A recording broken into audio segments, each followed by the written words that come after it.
ఇలాంటి వ్యక్తులు శాసన మండలిలో ఉండాలి. నిరుద్యోగుల గురించి మాట్లాడాలి.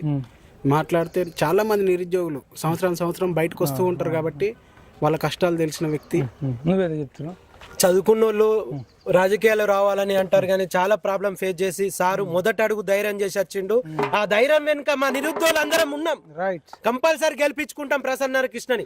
ఇదండి ప్రసన్న కృష్ణ గారి కోసం ఎక్కువ చెప్పడం కాదు కానీ అసిస్టెంట్ ప్రొఫెసర్ జాబ్ కూడా రిజైన్ చేసిండు.